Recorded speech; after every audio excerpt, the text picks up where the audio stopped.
Imagine sitting by a warm fire behind thick stone walls while a snowstorm rages outside. Far from the chaos of the modern world, without electricity or phones. 700 years ago, people in a medieval village truly lived like this. Tonight, I'm taking you on a journey back to that time. Just listen and feel yourself relax. No electricity, no central heating, no supermarkets, no hospitals. So how did people survive? How did they keep warm? What did they eat? How did they spend their days from morning to night? The answers to these questions are much more fascinating and peaceful than you might think. In this video, I'll describe a medieval family's winter day minute by minute, hour by hour. If you also love getting lost in the depths of history and peaceful, detailed stories for a good night's sleep, don't forget to subscribe to our channel now. Hit the like button so we can produce more content like this and take you back to the Middle Ages every night. Don't forget to write your thoughts in the comments section. At the end of the video, write this in the comments section. If you lived in the Middle Ages, what aspect of modern life would you miss the most? A hot shower, the internet, or something else? I'm curious to hear everyone's answer. Now close your eyes, sit back comfortably, and join me on a journey to a cold winter day in the year 1340. The sun hasn't risen yet. The sky is dark gray, almost black. A deep silence hangs over the village. Only the howling wind and the distant crowing of a rooster can be heard. In November 1340, winter permeates every moment of life in the small village of Tonbor in northern England. Thomas and his family are fast asleep in their low, stone-walled house on the edge of the village. The house is a simple, single-room structure. It is approximately 6 meters long and 4 meters wide. It is very small by modern standards, but it was a normal living space for medieval peasants. In this small space, a family lives together. Thomas, his wife Margaret, their 14-year-old son William, their 11-year-old daughter Agnes, and their 7-year-old son John. The walls of the house are built of thick stones. A mixture of mud, straw, and animal manure was used between the stones. This mortar hardened over time but cracked in some places over the years. In winter, cold winds seeped through these small cracks. Every autumn, Thomas tried to seal these cracks with new mud mortar. But perfect insulation was impossible. The roof was made of thick straw and reeds. Reeds gathered from the marshy areas near the village were skillfully woven to form the roof. Over the years, this covering has compacted and become a highly effective insulation layer. When it snows, the white blanket that accumulates on the roof provides extra protection. The roof has a steep pitch. This allows snow and rainwater to run off easily. But Tom still wonders if the roof will hold after every heavy snowfall. Last winter, his neighbor John Baker's roof collapsed. Thankfully, the family was outside at the time. Otherwise, there could have been serious injuries. The floor of the house is bare earth. A thick layer of mats and dry grass is spread over it. This simple flooring protects a little from the cold of the ground, but feet are still always cool. The mats are not replaced throughout the year. Only new layers are added on top. Sometimes fragrant herbs such as lavender, sage, or rosemary are sprinkled between the mats. This both improves the smell and protects against pests. There is a stove right in the middle of the house. It is a simple but vital structure built on the stone floor. It is a pit surrounded by flat stones. There is a hole in the roof for the smoke to escape, but this hole is not always sufficient. The inside of the house is constantly slightly smoky. Over time, the walls and ceiling have become covered with a layer of soot. This layer of soot actually provides extra insulation and protects the wood from insects. The fire in the stove is not extinguished during the night. It is never completely extinguished because it is very difficult to restart. There are no lighters, no matches. Fire is started using flint and steel. But this is quite a laborious task. That is why the fire is always kept alive. Throughout the night, embers burn under the ashes. This provides a little heat and also makes it easy to revive the fire in the morning. Family members sleep in different corners of the house. Thomas and Margaret have a simple bed, a large sack filled with thick straw. On top are wool blankets and animal hides. In winter, they use 56 thick layers of blankets. Still, the nights are cold. Sometimes when they wake up in the morning, their breath is visible as steam. The children sleep in a different arrangement. William and John in one corner, Agnes in another. Their beds are simpler. Thick mattresses spread on the floor, with straw-filled sacks on top. Their blankets are thinner, but the children usually sleep huddled together. This way, they stay warmer. Dawn has not yet broken, but Margaret is waking up. In medieval villages, women usually wake up before men. Morning chores are mostly the responsibility of women. Margaret slowly gets up. She stays still for a few seconds because she doesn't want to move. The blankets are warm, but it's freezing outside, and there is work to be done. She takes a deep breath and gets up with determination. She puts on a thick woolen dress. Actually, she never takes this dress off. Medieval people usually sleep in their clothes at night. Undressing is both impractical and very cold. Margaret is wearing a thick, dark brown woolen tunic. This tunic was sewn from fabric she wove herself last year. Underneath, she wears a thinner undershirt. She also puts on a cape. It's a thick woolen cover cut from an old blanket. She wears thick woolen socks and leather boots on her feet. The boots are worn out but still functional. The leather has hardened. They are patched in places but protect her from the cold. Margaret slowly approaches the hearth. She kneels down and carefully sifts through the ashes. Red embers glow beneath. With experienced hands, she adds small pieces of wood and dry brush. She gently blows on the embers to revive them. After a few minutes, the flames rise. The fire reignites.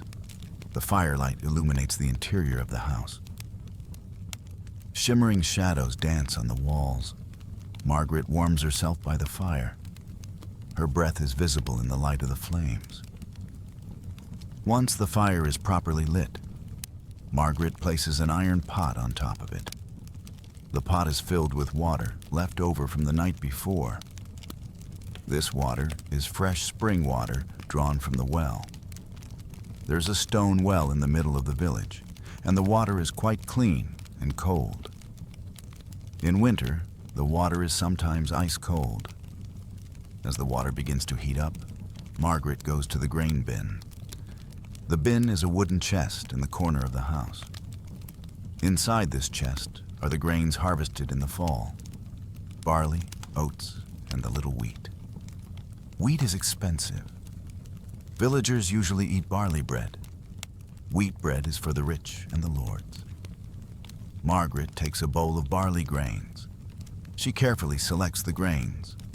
She picks out any stones or dirty ones. Then she throws these grains into boiling water. She stirs them with a thick wooden spoon. She starts cooking the porridge. Porridge is the staple food of the Ortag villagers. They eat porridge for breakfast, lunch, and dinner, almost every meal.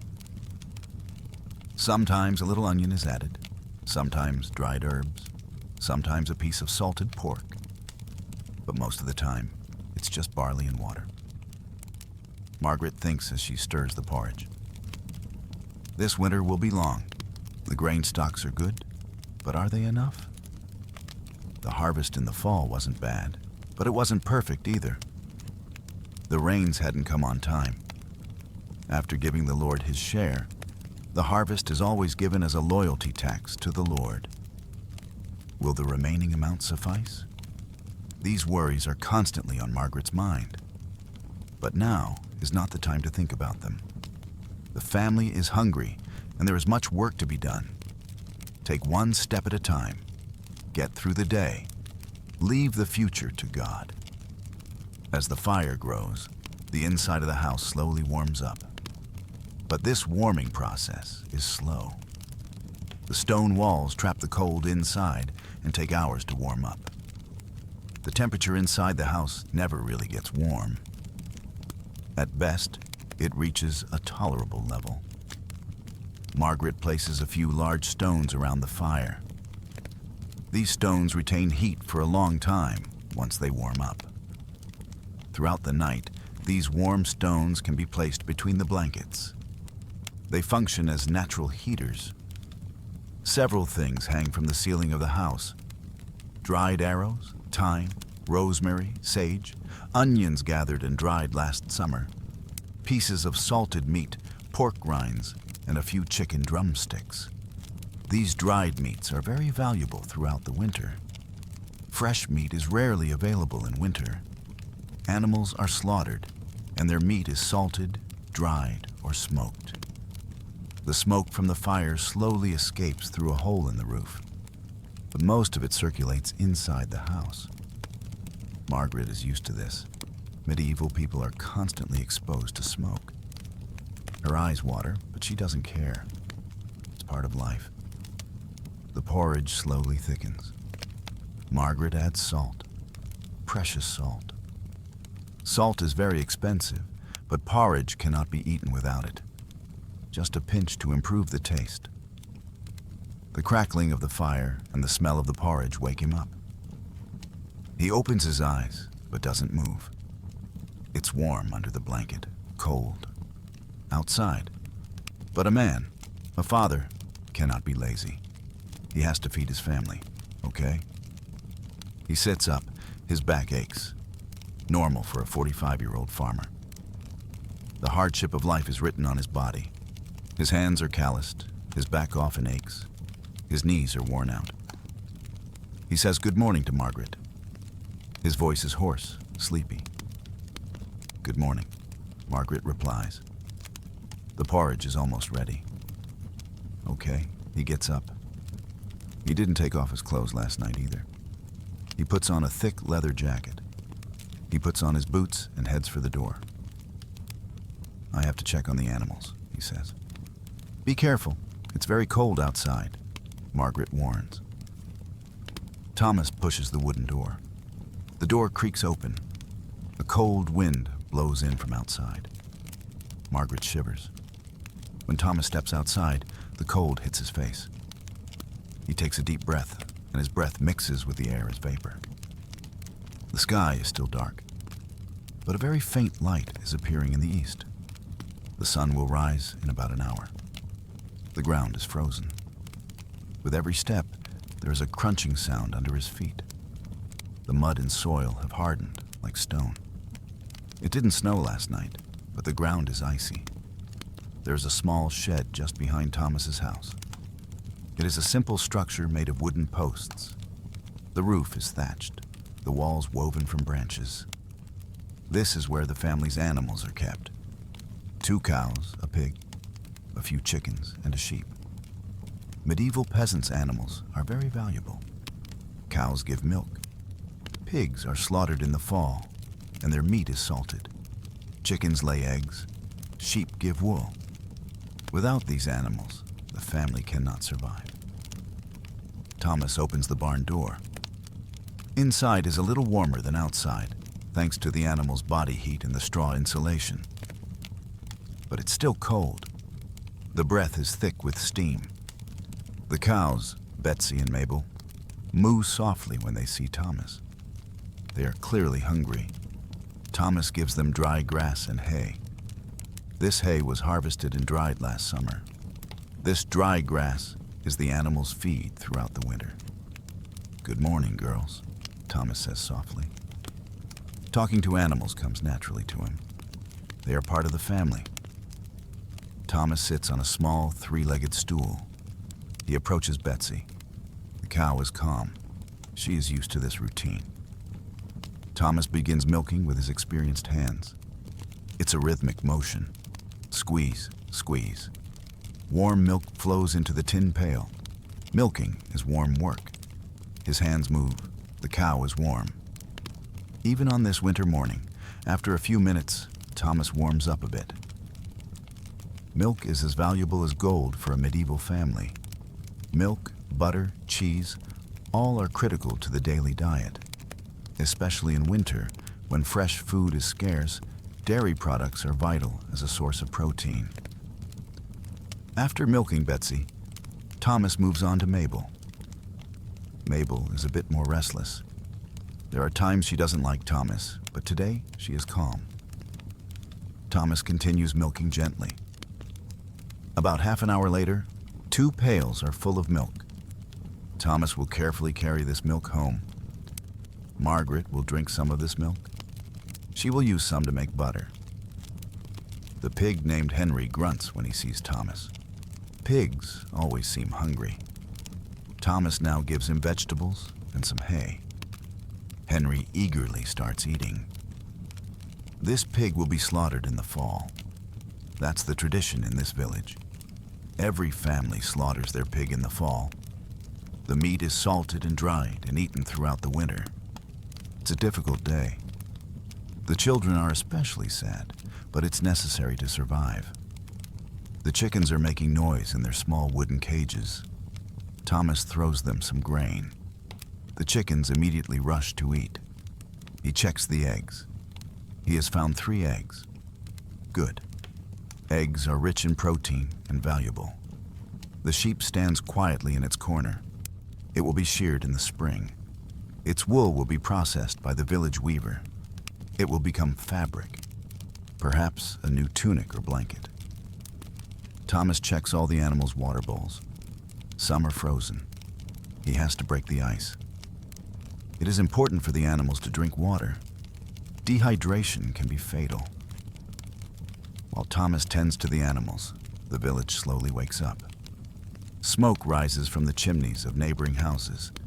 Doors open. People come out. Rooster crows can be heard in the distance. Every house's rooster crows at dawn. There are no clocks in the village, but the rooster is enough. The whole village wakes up before sunrise. Tams sees his neighbor, old Walter. Walter is walking slowly toward his own barn with a cane in his hand. "Good morning, Thomas," Walter calls out. "Good morning, Walter." "It's a cold morning." Yes, winter is coming. Snow will come soon," Walter predicts. "Are we ready? With God's permission, we'll survive." Walter replies with a smile. This little chat is part of the daily routine. The villagers know each other. Everyone knows everyone. If a stranger comes, they are immediately noticed. Tam takes the milk cans and returns home. The sun is now on the horizon. The sky has turned a grayish pink. Nature is slowly waking up. At home, Margaret has set the table. A simple wooden table. Actually, a thick plank placed on 2 stones. There are stools around it. No plates, wooden bowls, no forks, spoons. There are knives, but everyone uses their own. The porridge is ready. Margaret distributes the porridge into bowls with a large wooden ladle. She pours a little milk on top. She puts an extra piece of salted pork in Thomas's bowl for strength and energy. He'll be doing heavy work. He needs more calories. The children are awake now too. William is the first to get up. Young people are always energetic. Then Agnes, and lastly, little John. John's eyes are still sleepy. His hair is tousled. The family gathers around the table. This gathering is important. Family unity is the foundation of medieval life. First, they say a prayer. short but heartfelt. Lord, we thank you for this food you have given us. Protect us throughout the winter. Amen. Amen. The family says it together. Then they begin to eat. The porridge is warm and comforting. A hot meal on a cold morning is perfect. No one speaks. Everyone is focused on eating. Medieval people are usually silent while eating. Eating is serious business. Food is precious. It must be respected. Margaret distributes the beers. Yes, morning beer. Water wasn't always clean in the Middle Ages. Beer was safer. Light, low-alcohol beer. Even children drink it. A little stronger for adults, but still not too much. After breakfast, Tam shares the plans. We'll be working on the northern part of the field today, he says. We need to turn the soil.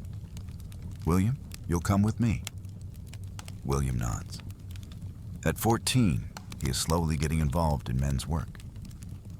Agnes, you will stay with your mother. Today is laundry day, says Margaret. Agnes mumbles. Laundry day is not his favorite day, but it has to be done. John, you will watch the chickens. Let them roam around the garden, but watch out for wolves. Tam gives instructions to his little son. John nods excitedly. Responsibility means growing up.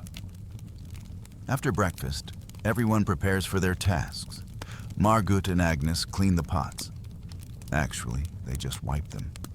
Water is precious. There is no soap. They just use a dry cloth. And William puts on his outer clothes. Thick woolen cloaks, leather gloves, thick hats covering their heads. It's still very cold outside. They prepare their tools, heavy iron shovels, pickaxes, and hoes. Farming tools are very valuable. Iron is expensive. These tools are passed down from generation to generation. They are carefully preserved. William leads 2 oxen out of the pen. The oxen are heavy, strong, used to plow the fields. These oxen actually belong to the Lord. The villagers can use them, but in return, they must also work for the Lord. This is the basis of the feudal system. The sun is now fully risen. Golden yellow rays illuminate the frozen fields. The sky is clear blue. It's a cold but beautiful day. Everyone in the village has started work. Women are washing clothes, baking bread, and tending to the animals. Men are working in the fields, forests, and workshops. Children are running around doing small tasks. A church rises in the center of the village. It is a stone structure. It is larger and more solid than the other houses. The church bell is ringing for morning prayers. Some villagers stop. They bow their heads and say a short prayer. Religion is at the center of everything. Thomas and William walk towards the field. The oxen move slowly. Their breath hangs in the air as vapor. The ground is hard, frozen. But they must work. Preparations for winter must be made. The soil must be turned. The weeds must be cleared. This work will take all day. It is hard, exhausting work. But Thomas is used to it. His whole life has been like this. His father lived this way. His grandfather, too. His son William will live this way as well. Thomas and William reach the northern part of the field. This land belongs to Lord Pembroke. Thomas and the other villagers work on this land, but it is not theirs. In the feudal system, peasants live and work on the Lord's land. In return, they receive protection. Thomas also has his own small parcel of land. It's half an acre, but he must work on the Lord's land first. 3 days a week, he must work for the Lord. The remaining days are for his own parcel. The ground is frozen solid. The shovel barely penetrates. Thomas pushes with all his strength. The oxen pull the plow, but the soil is too hard. Progress is slow. William, take this side, Thomas instructs his son. Remove the stones, clear the roots. William begins. He is young but strong. His hands are not yet as calloused as his father's, but they are slowly hardening. He lifts a large stone and he throws it to the edge of the field. Both are silent as they work.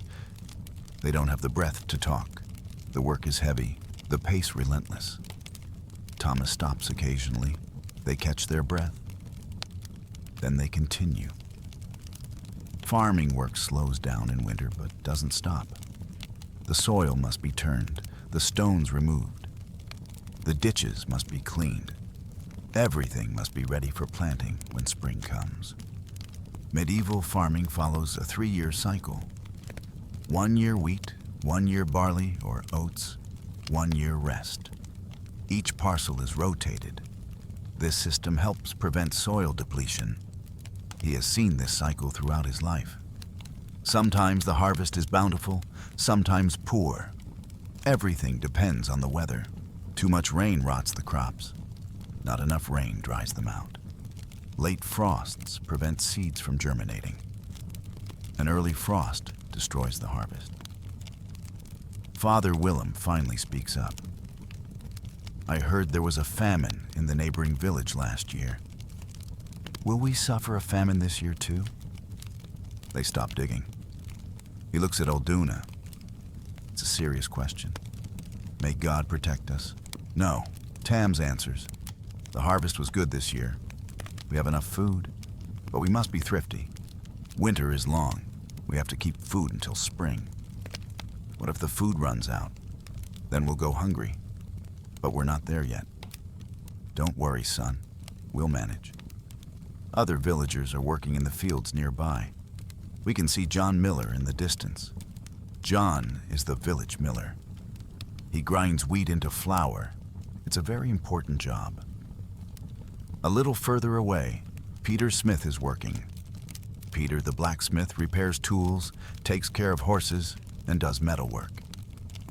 His hands are strong, his arms muscular. Blacksmithing is heavy and hot work. Women are also visible in the fields. Some are gathering vegetables, cabbage, beets, carrots. Root vegetables last through the winter. They can be stored underground. Children are running around.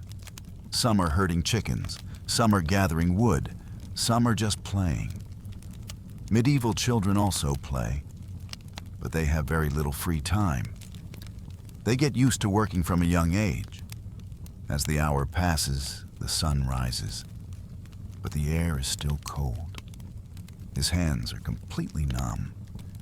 He has leather gloves, but they aren't enough. He rubs his hands together from time to time. He tries to warm them with his breath. William's nose is bright red. His cheeks are burning from the cold, but he doesn't complain. Being a man means not complaining. Being strong means enduring. Let's take a break. Tamise finally says it. Let's drink some water. They have a small leather flask with them. It contains water, actually. It's light beer. As he said, water isn't always reliable. Beer is better. They both drink it. The liquid is cold, but soothing. Tam takes out a piece of hard bread. Barley bread baked yesterday. It's hard but filling. He gives half to William. The bread is hard to chew. Teeth are very important. If your teeth are bad, you can't eat. Tam is missing a few teeth due to old age and poor hygiene. No toothbrush, no toothpaste. People sometimes clean their teeth with sticks, but it's not enough. The sun is now approaching the middle of the sky. It's noon. The church bells in the village are ringing for midday prayer. Thomas and William stop digging. They bow their heads. Father Nostar, que es in Kailis. Tam is praying in Latin. He doesn't know the exact meaning, but he recites it by heart. The church speaks Latin. The villagers don't know Latin, but they hear it. When the prayer is over, they continue working, but the pace slows down. The energy of the morning has faded. Their bodies are tired. Their stomachs are hungry. The porridge has been consumed since morning. Let's work a little more until noon. Okay, he says. Then we'll go home and have lunch. William nods happily. He's tired and hungry. Going home is a good idea. While working, Tammuz inhales the smell of the soil. Moist, rich, organic. This smell gives him peace. His whole life has been spent with the soil. He knows the soil. He loves the soil. Soil is the source of life. Food comes from the soil. The soil nourishes. The soil sustains. Man cannot exist without soil. Tammuz feels the hardness beneath his feet. Winter soil is hard, resistant. In spring it will soften, become moist. In summer it will be hot, dry. In autumn the harvest will be gathered, and the cycle will repeat. This cycle is endless. His grandfather plowed this soil. His father plowed it. Thomas plows it. William will plow it. The soil has memory. It is passed down from generation to generation. A horseman appears in the distance. Thomas raises his head, squinting. Richard, the Lord's overseer, is mounted on a fine horse, clad in a thick cloak. He is inspecting the peasants' work in the fields. Richard approaches Tams. He speaks without dismounting. Good morning, Tams. How is the work going? Good morning, sir. Slowly but steadily. The ground is very hard. Yes, it will be a cold winter. The Lord asked me to remind you about the taxes. The harvest share must be delivered by Christmas. All right. He shudders inwardly. Taxes are always a source of anxiety, but he doesn't show it on his face. Yes, sir, I haven't forgotten. It will be delivered on time. Good. The Lord will be pleased. God be with you. Richard turns his horse and rides away. Thomas relaxes. Dealing with the overseers creates tension. They represent the Lord. Power, authority. William looks at his father. Father, why do they ride and we walk? Okay. He takes a deep breath. A, difficult question. How to explain? The feudal system, birthrights, God's order? Because that's just how it is. God willed it so. Everyone has their place. Ours is here on the land. William seems unsatisfied, but asks no more questions. Some things are not to be questioned. The sun is high. It's noon. Tamam hoists the pickaxe onto his shoulder. William carries the handle. They take the oxen back. Walking home, Tamam is tired but satisfied. The morning's work went well. The field progressed. Every day a little slower but steady. There is movement in the village. People are returning to their homes. They are preparing lunch. Smoke rises from the chimneys. Children are running around. Tamam sees his own house. It's small but warm. His family is there. Margaret and Agnes have finished the laundry. Now they're preparing dinner. As he approaches the door, Margaret comes out. She says, "Welcome home. Dinner's ready. Wash up right away." Thomas and William wash their hands in the water in the bucket. The water is cold, ice cold, but they need to clean their dirty hands. There's no soap, just water. They go inside. The fire is burning. The house is warm. The table is set. Porridge again. But this time, there are some vegetables in it. Onions, beets, carrots. It's tastier. The family gathers. They say grace. Then they begin to eat quietly. Gratefully. There is food. There is a roof. There is warmth. Thank God.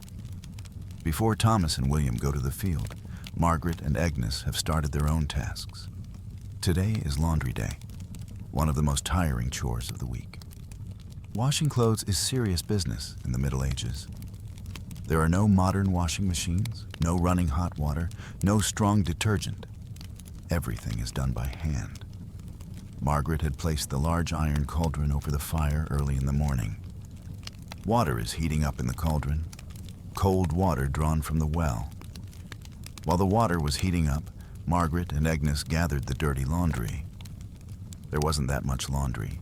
People in the Middle Ages didn't own many clothes. Okay, They had 2 tunics. Margaret had 2 dresses, and the children had 1 or 2 outfits each. The laundry was washed once a week. Underwear and simple linen shirts were washed more often. Outer garments, wool tunics, and cloaks are washed less often. Wool shrinks and loses its shape if it comes into contact with water too much. When the water starts to boil, Margaret prepares a wooden basin. She pours the hot water into the basin. Steam rises. It warms her face. There is very little soap. Soap is a luxury item. It is expensive. Margaret uses a small piece of homemade soap. This soap is made from animal fat and lye. It doesn't smell nice, but it cleans. Agnes throws the dirty laundry into the basin. The undershirts are the children's clothes. Margaret mixes the soap into the water, and it foams. Then they both start scrubbing the laundry. With their hands, using strong movements, they rub the dirty parts against a stone. A special flat stone. They rub the laundry stone over and over. This work takes hours. Their hands ache, their backs bend, their arms tire. "Mom, why do we work so much?" Agnes mutters. At 11 years old, she sometimes finds the work meaningless. Because being clean is important, Margaret explains gently. Dirty clothes bring disease. God loves cleanliness. Agnes complains no more. Her mother's word is law. After scrubbing, the clothes need rinsing. Margaret prepares another basin filled with clean water. The clothes are carefully submerged in the water and squeezed.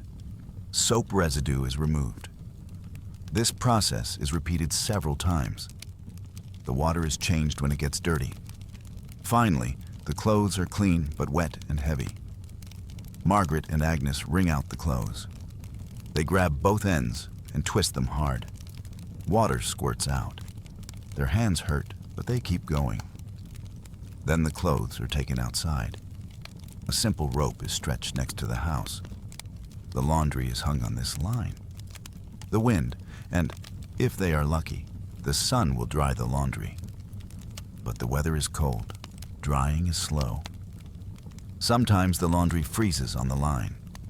It becomes like hard sheets of ice, but it still dries slowly. After finishing the laundry, Margaret moves on to other tasks. Cleaning the house is a never-ending task. The rugs on the floor need to be changed. The old rugs are removed. They are full of dirt, food scraps, sometimes bugs. They are thrown out to be burned. New rugs are laid out. Clean, dry, sprinkled with fresh herbs. Lavender, if available, or thyme or rosemary if not. This gives a nice scent. It keeps pests away. Agnes helps with the sweeping. She has a simple broom made from branches tied together. They sweep the dirt into corners, then they throw it outside. The ceiling and walls are covered in soot. It's impossible to clean it completely, but wiping it down with a cloth every now and then reduces the buildup. After the cleaning, Margaret moves on to the most important task, preparing the meal. Lunch will be simple, porridge and vegetables. But she must prepare for dinner, maybe bake bread. Margaret checks the flour bin. There is barley flour, a little wheat flour too. Wheat flour is precious for special days. But today is a normal day. Barley flour is enough. Making bread is a long process. Margaret takes a bowl. She puts the flour in it. She adds yeast from old bread. She adds water, adds salt, kneads it by hand. Making dough is physical work. It requires strong arms. Margaret kneads for 10 minutes. The dough becomes elastic and soft. Then she puts the dough aside. She has to wait a few hours for the yeast to work. The dough should rise. In the morning, there is milk that Thomas has milked. Margaret sets aside some of it to make cheese and butter. Making butter is simple, but it's tiring. The milk is churned in a thick pot. Margaret constantly churns the butter with a wooden paddle. Up and down, up and down. a rhythmic motion. Agnes helps out in turns. Their arms get tired, but they keep going. After half an hour, the milk begins to separate. The fat collects, the water separates. Margaret carefully collects the fat. This is butter. She adds salt for preservation. If the butter is salty, it lasts longer. The remaining liquid, buttermilk, is also valuable to drink or add to porridge. Nothing is wasted. Cheese making is more complex. Yeast is added to the milk. Natural yeast obtained from special plants. The milk curdles, the curds are cut, the water is squeezed out. A solid mass remains. Fresh cheese. This cheese can be eaten immediately, but does not last long. For more durable cheese, it must be salted, pressed, and matured. Margaret ages some cheeses for months in her cold cellar. While working, Margaret constantly gives instructions to her daughter. Look, Agnes, the dough should be soft and elastic. If it's too hard, the bread will be like a rock. Don't rush when making butter. Churn slowly and steadily. If you rush, the milk will spill. Don't stir too much when making cheese. Be gentle. Agnes listens, learns. One day she too will be a housewife, a wife, a mother.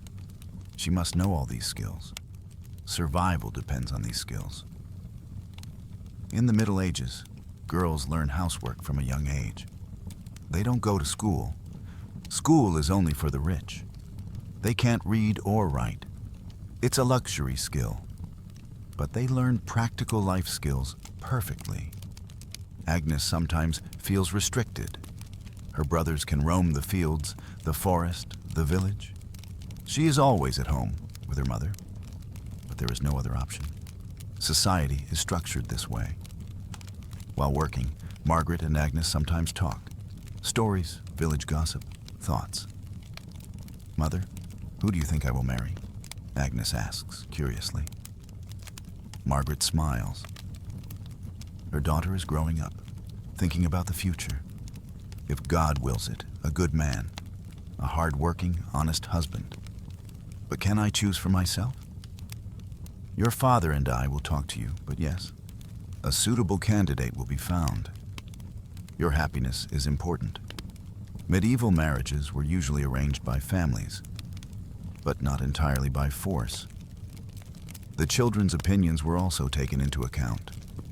Especially among peasants, love marriages also happened. Neighbor Mary got married last month. Agnes continues. Her husband is from another village. Mary looked sad.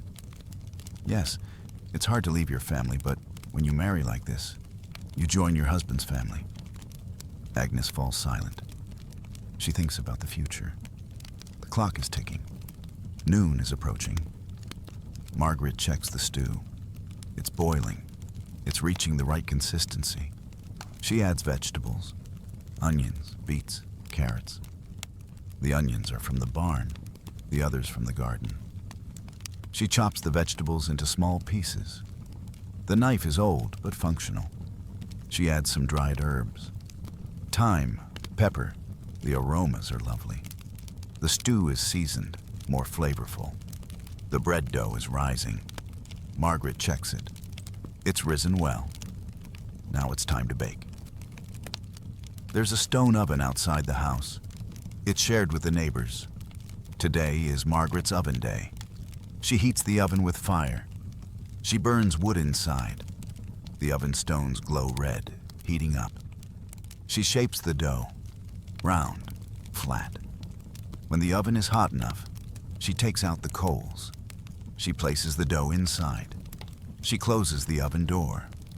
The bread will bake for about an hour. She can do other things during that time. Little John has been tending to the chickens since morning. At 7 years old, he takes his responsibility seriously. The chickens wander around the house. They search the ground for bugs and seeds. John watches them carefully.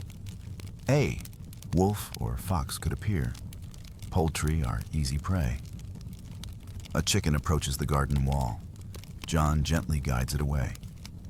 There are winter vegetables in the garden. Chickens could damage the cabbages and onions. The rooster struts proudly. He flaps his wings and crows. He is the leader of the flock. John is a little afraid of the rooster. The rooster can sometimes be aggressive. As noon approaches, John checks the eggs. A small wooden hut in the chicken coop.